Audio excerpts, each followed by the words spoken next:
One of the most important things that a derivative can tell us is about where an original function is increasing or decreasing. So if we think of derivative to mean slope, a function has a positive slope where its derivative is positive, and positive slope means the graph is going to go uphill. So a function is increasing over an interval if the derivative on that interval is always positive. There's a place for you to write that in the notes section at the top of your 4.2 handout.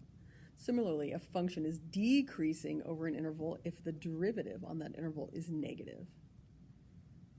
A word, I haven't seen it come up on the AP test in a while, but it has shown up before, so it was an important word that we want to recognize. A function is called monotonic if it is either always increasing or always decreasing. Let me be a little more specific. A function is monotonic if it is never decreasing or never increasing.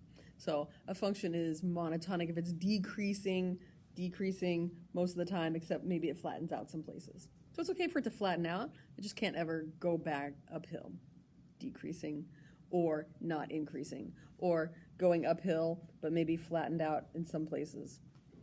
Let's draw an example since I just said that, kind of funny. So this function is monotonic since it's only increasing.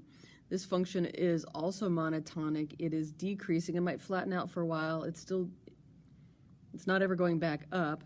That function is also monotonic because even though it flattens out some places, it never goes back the other direction. Okay, so use these new important calculus ideas to tell me where is the function y equals x squared increasing and where is it decreasing. Now you already know what y equals x squared looks like, and you could answer this by looking at the graph.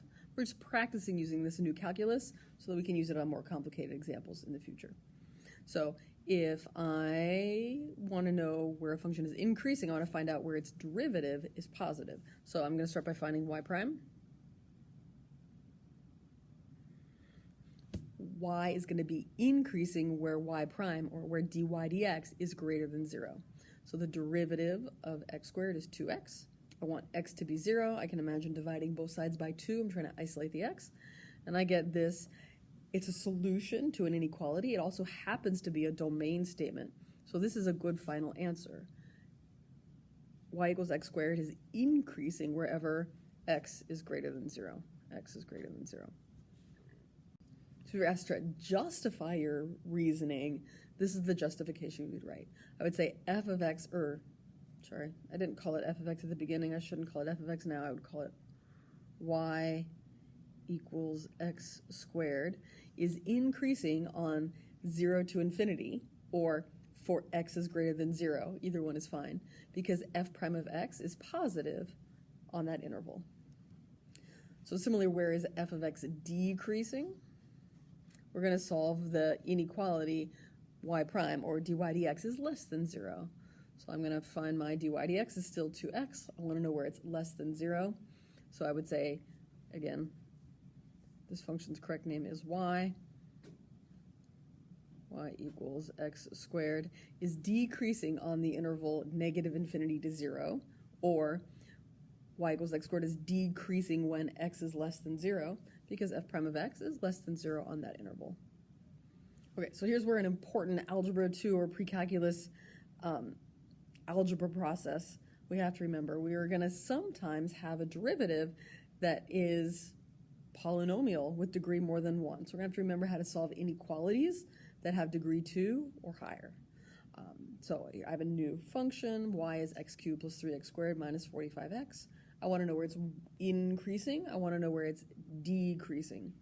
So for my first job, find dy dx. That's why we did all of chapter 3, to practice finding derivatives so we can use them in chapter 4. And I get y prime is 3x squared plus 6x minus 45. So if I want to know where y is increasing, I have to solve this inequality. Y prime is greater than 0. So how do I solve this inequality? I'm going to look for x values that make that polynomial, 3x squared plus 6x minus 45, equal to 0. Those are called the zeros of the function. Notice this only works if I have a 0 over here, so I made sure I had that first. And essentially, I'm going to factor. I'm going to look for what x values make this 0. I find out that they're 3 and negative 5. I'm going to mark them on a number line.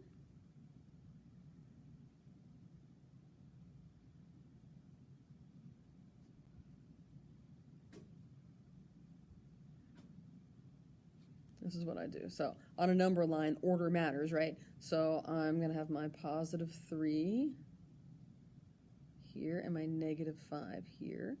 And the question is, if those are the x values that make that trinomial equal to 0, the only time the trinomial changes sign is when it goes through 0. So the only places where the sign of that trinomial is going to change are at negative 5 and positive 3. So we're going to test a point on each interval. Those 2 zeros break up our number line into 3 pieces, and we're going to find out the sign of each of those, the sign of the trinomial on each of those intervals.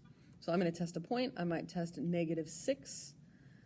So when I say when x is negative 6, the only thing I need to know is the sign of that trinomial. So I'm going to imagine replacing x with negative 6. It's going to be 3 times negative 6 minus 3 times negative 6 plus 5. And my question is that going to be greater than 0 or is it going to be less than 0? I don't even have to find the result. I just need to know the sign of the result. That's going to be a positive 3 times a negative 9 times, that's a negative 6 plus 5 is also a negative number. If you multiply a positive 3 times a negative number times another negative number, the result is positive.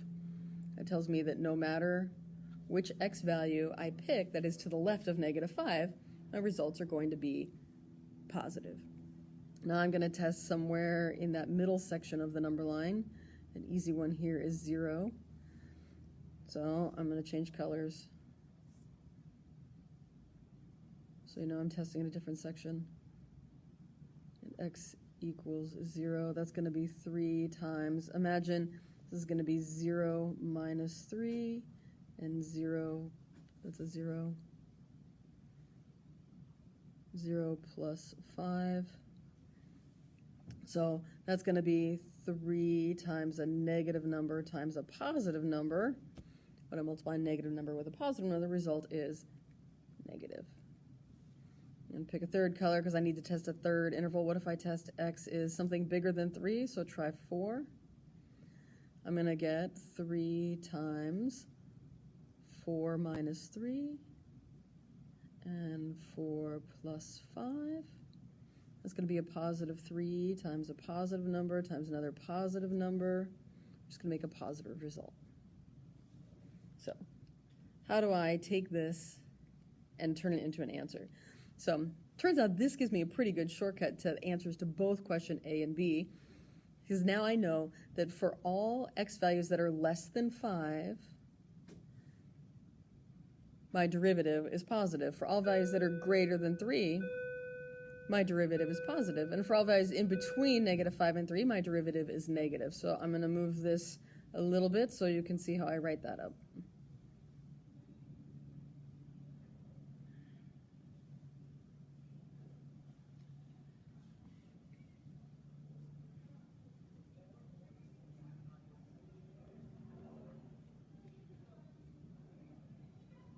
So you can see how I write that up. I say y is increasing on negative infinity to 5 and 3 to infinity because f prime is positive on those intervals.